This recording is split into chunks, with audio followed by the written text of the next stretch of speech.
Shams Charania this week had touched on 3 teams that could possibly be interested in Anthony Davis. The Pistons were one of them.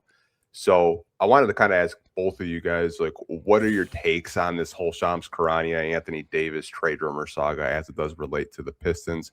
Whoever wants to take it first, go for it. Yeah, so I think that this one's interesting because, when you're looking at a guy like an Anthony Davis, he certainly, when you talk about a trade prospect, certainly a fascinating topic, right? I mean, he's someone who, when you look at his time throughout his career, like when he is on the court, he is one of the most electrifying players in the league. And I do think it is fair to look at some of his time in Dallas and you can say, yeah, the health issues have started coming back up.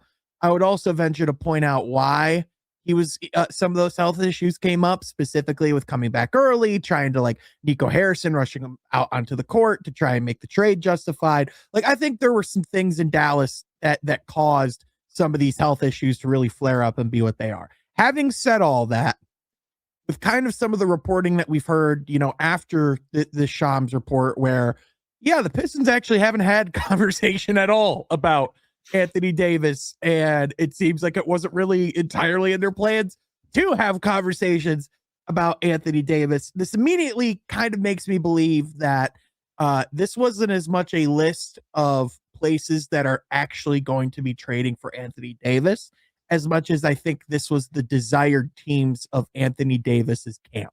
And I think when you when you kind of look at, like, possible reasons as to why that can be, I point you to the Game Over pod with Max Kellerman and Rich Paul, where literally this week, Rich Paul, one of the first episodes, he has a clip where he stops mid pod and answers a call from Shams and says, "You're my guy. I have to answer." And they're like, "Oh, who gives who information?" He's like, "Don't worry about that." So, like, it's pretty well known that Shams, the way that he gets information, is a lot more player and agent driven than like a Woj, who is more executive and front office driven. So all that to say, I have a pretty good feeling that this might not have come from in-house. Eric, you have anything to kind of add on to that, or? Yeah, I hate all of it. Honestly, I don't like this at all. I think it's so silly. I think people who are buying into it are just really just, like, you have to understand that this isn't even in the Pistons' nature. Like, this doesn't make any kind of sense at all. Shout out to Amari Sankofa for being the one to stomp out the fire. He's always been a reliable reporter, love his work. He's always done great stuff for the Free Press. So for him to kind of stomp out and say, and even Brett Siegel as well from Clutch Points, yeah, stepping out and just saying, yeah, there hasn't been any conversation yet.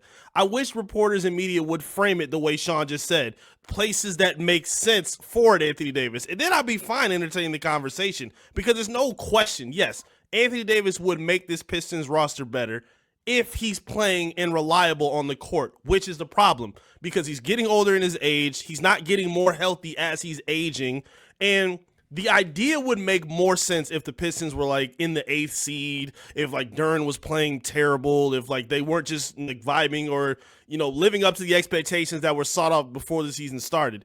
It would make sense to then have that conversation.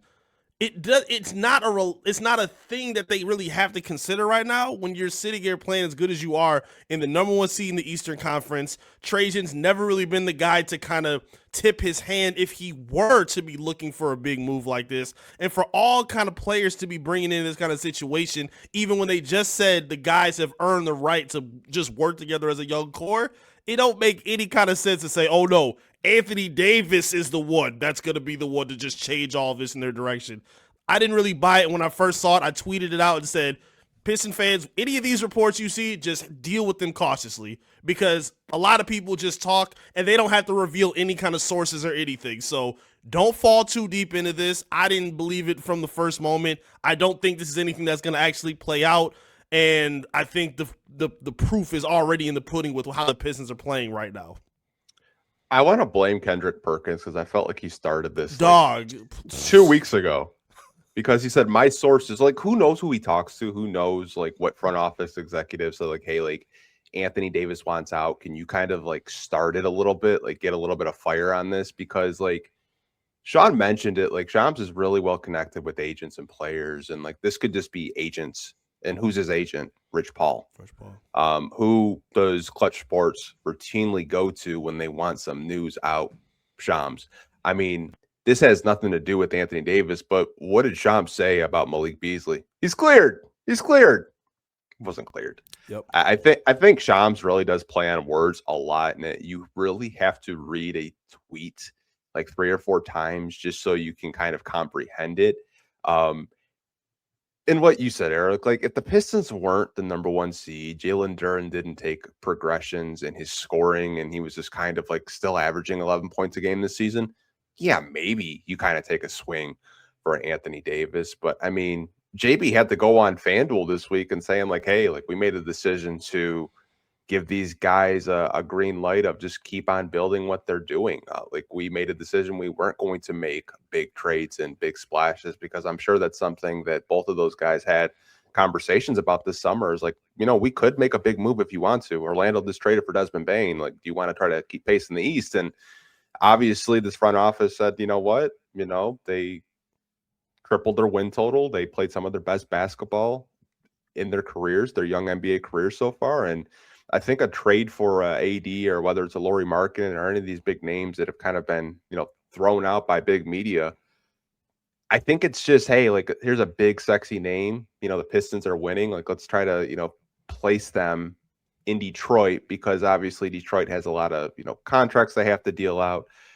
I think a lot of people don't even touch on the, you know, the extensions with Jalen Duren or Jaden Ivey and Asar Thompson coming up next year. Like the Pistons have a lot of financial commitments that they have to decide on. And I think trading for a guy in Anthony Davis that makes $50 million a year, and also in his camp is kind of saying like, hey, he wants another extension. So I think trading for him, one, is going to cost you some pieces. I don't think it's going to cost you as much as other stars right now, but I think financially it's just, it doesn't make a whole lot of sense for a team that's not even in the apron. Yeah, especially when you look at the fact that I think they said, because I mean, I'm sure his camp is going to ask for the max if he gets an extension. And I think it was like in his age 37 season to be getting paid like $72 million or something crazy like that, where you don't even like, that's one of those players where like you don't even you can't even imagine what he looks like at that age. Like you could see it where like maybe he's still decently productive, but when a lot of his game like predicates on his shot blocking and his ability to make an impact around the rim, because as much as Anthony Davis wants to insist he's a power forward, he's not a power forward. And so like I think that's another thing too, of if like there's not really like the most natural fit, because sure, he could be a roaming big in Detroit, but like, you know, when you talk about like what this team needs, it's shooting and it's spacing, which is just like not what Anthony Davis is. Like after watching that Hawks Pistons game last night, if there's any team on that court that needs Anthony Davis, it's the Hawks. It's a team that like doesn't have that interior presence. It doesn't have that big, you know, that's a true threat. Like I think if you look at this article, which again, like reading the wording here from Shams, it says the Detroit Pistons, Atlanta Hawks, and Toronto Raptors are expected to be suitors for Davis, league sources told ESPN. So it's like, all right, cool. That gives us really nothing. But I think when you look at it, I think that goes in the order of teams that Davis's camp feels is the most strongly he could get to the finals with. Like I think it goes in that order. So, you know, again, like I don't think when you look at the way that the Pistons play, you know, kind of to your guys' point, I think this is like a similar situation to Houston last year, where it's like this team's doing so well. They're ascending and getting to the top of their conference. And, you know, like there's really no reason to shake things up other than to say to your fan base, hey, look at this big juicy trade that we made. They only went and made the big move for Kevin Durant after their playoff run, when they saw, oh yeah, Jalen Green just isn't ready for this moment. And that's when they go and make a big move. As much as people want to say that about Jaden Ivey right now on December 13th, I think you feel a lot better if you say that in May or June of 2026. And I think yesterday's game kind of puts a bow on a lot of everything that you said too, because it's not like the Pistons are just winning off of Cade shooting 45 times every game. It's not like he's like, granted, there have been some games where he's had to backpack and carry for the Pistons, but for a good stretch through a lot of games, we've seen a lot of other guys take steps. And even when, like, again, Beef Stew led them in scoring yesterday with 17. Like, we've seen Duncan really come on strong really over the past like month and some change. Like a lot of guys are taking like growth offensively. Even Asar, where he's not a super polished offensive scorer right now, but he's finding a rhythm with that little mid-range shot. We're seeing steps in Duren's game offensively. Ivy's coming alive in some ways. Like, they've shown the ability to score and be productive in ways that don't necessarily require a guy like an Anthony Davis. Again, could he possibly help? Sure, we're not going to like disrespect his talent or his skill set, but based on what they're doing, the Pistons have all of the leverage right now. If I'm Trajan, you have to convince me to even consider this right now. We're in the driver's seat. We're number one. We have assets. We have a winning direction, and it's on the back of our young guys. It's not like Tobias is scoring 30 or, Duncan or LeVert is having some revelation as their leading guys. It's on the back of their young core. Everything is in the Pistons' favor right now, and even for some other names, which I'm sure we'll probably get into, it just doesn't make sense for them right now at this moment to blow that up with this kind of momentum, with the ability to win in so many different ways, whether it's a shootout, winning ugly on defense, winning close games in the end, winning blowout in performances. They were able to sit Cade Cunningham for the whole fourth quarter yesterday. Like, nobody played more than 24 minutes for them against the Hawks. So the Pistons have a lot of leverage on their head to just say, hey, I know y'all may want to be in the sexy reports by Shams, but we got something sexier, the number one spot in the Eastern Conference. So we're going to ride with that for now. Yeah, I mean, out of all those teams, I think Toronto makes the most sense personally.